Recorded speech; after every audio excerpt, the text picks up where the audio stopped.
एक बादशाह था यमन में जिसका नाम तुब्बा हमीरी था। वो गालिबन ईसाई बादशाह था या कोई और मज़हब का मानने वाला था या मजूसी हो। वो सफ़र करता हुआ अपने साथ लाओ लश्कर के साथ वो सफ़र किया करता था और तकरीबन 4000 उलमाए किराम इसके साथ हर वक्त होते थे। यहूदी या ईसाई उलमा इसके साथ में रहा करते थे। फरमाया कि सफ़र करते करते मक्कतुल मुकर्रमा पहुँचा। जिस शहर से भी ये लोग गुज़रते, क्योंकि उसका बड़ा नाम था तुब्बा, यमन का बहुत बड़ा बादशाह, तो जिस शहर से भी गुज़रते शहर वाले उसकी बहुत इज़्ज़त करते, खातिर व मदारत करते, एज़ाज़ व इकराम से नवाजते। लेकिन जब मक्का शहर में दाखिल हुए तो मक्का वालों ने उसकी कोई इज़्ज़त नहीं की। तारीख़ दमिश्क में लिखा है कि मक्का वालों ने खातिर खा कोई इज़्ज़त भी नहीं की, कोई एज़ाज़ नहीं किया। इसको बड़ा गुस्सा आया। इसने अपने साथियों से, अपने वज़ारा से पूछा कि भला बताओ, अहले मक्का ने हमारी इज़्ज़त क्यों नहीं की, हमारा एज़ाज़ नहीं किया।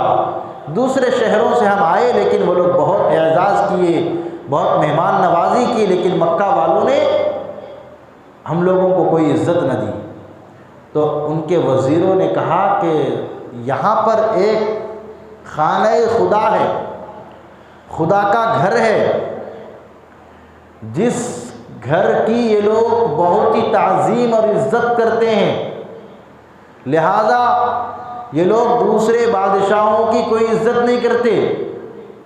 और उस घर में जो बुत रखे हुए हैं, कुछ लोग उन बुतों को भी मानते हैं और कुछ लोग हज़रत इब्राहीम के मानने वाले भी यहाँ मौजूद हैं।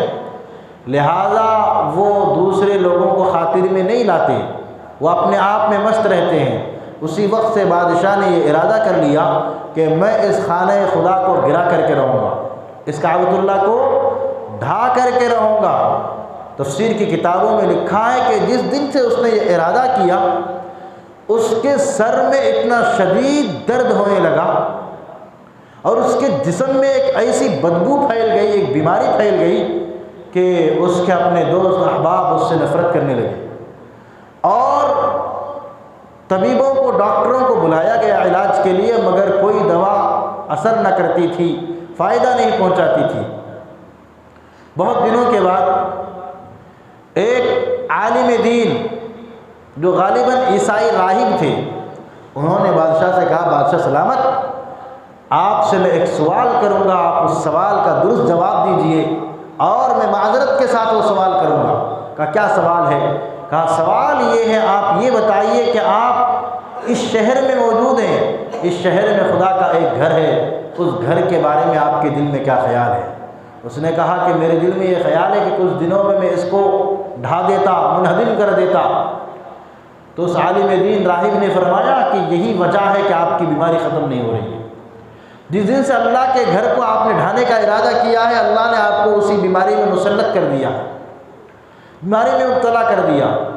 आप अपनी नीयत को बदल दीजिए, अपनी नीयत को तब्दील कीजिए। वाक़यात में आता है कि उस बादशाह ने, तुब्बा ने अपनी नीयत को तब्दील किया, बदला, आहिस्ता आहिस्ता वो सेहतमंद हो गया, सर का दर्द भी ख़त्म हो गया और जैसी पहली हालत और कैफियत थी वही हालत उस बादशाह की हो गई। लिहाजा बादशाह ने अपने उलमा से, अपने वज़रा से, अपने काफ़िले वालों से कहा कि अब इस शहर से हम लोग कूच करके जाते हैं, यहाँ से चलो, अब हमें दूसरे शहर चलना चाहिए। लिहाजा वो लोग वहाँ से निकले, मदीनतुल मुनव्वरा की बस्ती होते हुए। वहाँ मदीने में कुछ भी कायम नहीं था, ये एक चटेल मैदान था, जंगल की आबादी थी, संगलाख वादियाँ थी। तो कहते हैं कि वहाँ पर एक कुआं भी था, मदीने में एक कुआं था।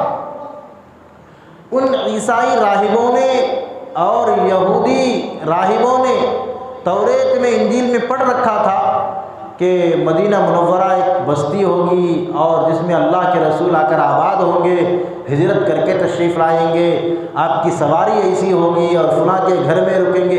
ये सारी सिफ़ात वहाँ पर बयान की गई थी।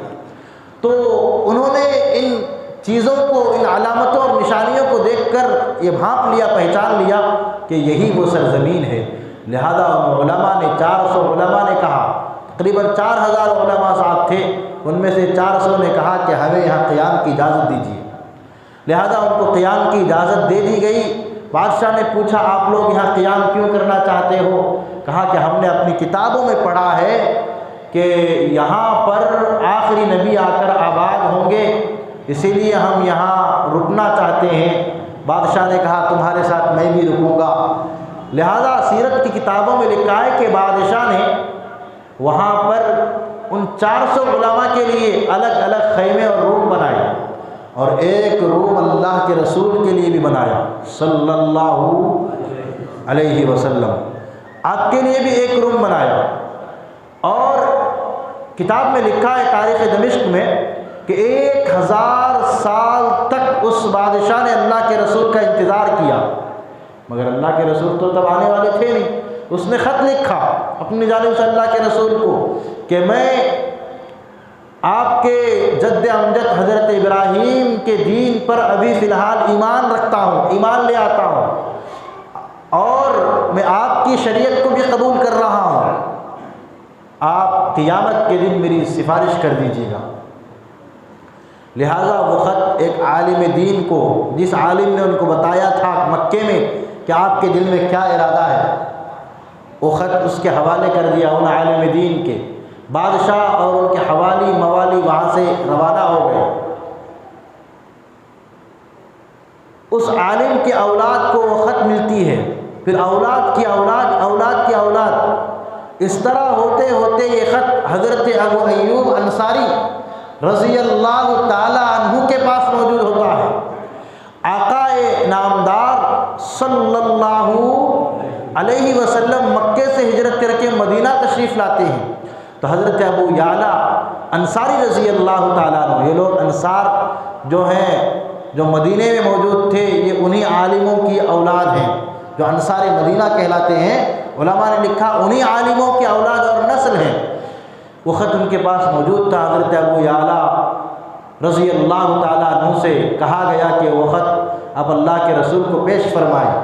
लिहाजा अल्लाह के रसूल को वो ख़त पेश किया गया, और आपने फरमाया कि मैं उसी घर में क़ियाम करूँगा जहाँ पर मेरी ऊँटनी जा कर के बैठेगी। सबको तमन्ना थी कि अल्लाह के रसूल मेरे घर में क़ियाम करें, उसको भी, इसको भी, सब कोई तमन्ना रखते थे कि मेरे यहाँ क़ियाम करेंगे।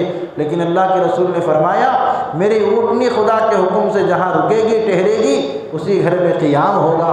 उलमा ने लिखा है कि आपकी ऊँटनी हज़रत अबू अय्यूब अंसारी के घर के पास में जाकर रुकी, इसलिए कि हज़रत अबू अय्यूब अंसारी का घर जो था, जिसमें अबू अय्यूब अंसारी का क़ियाम था, ये वही घर और कमरा था जिसको उस तुब्बा बादशाह ने अल्लाह के रसूल के लिए बनाया।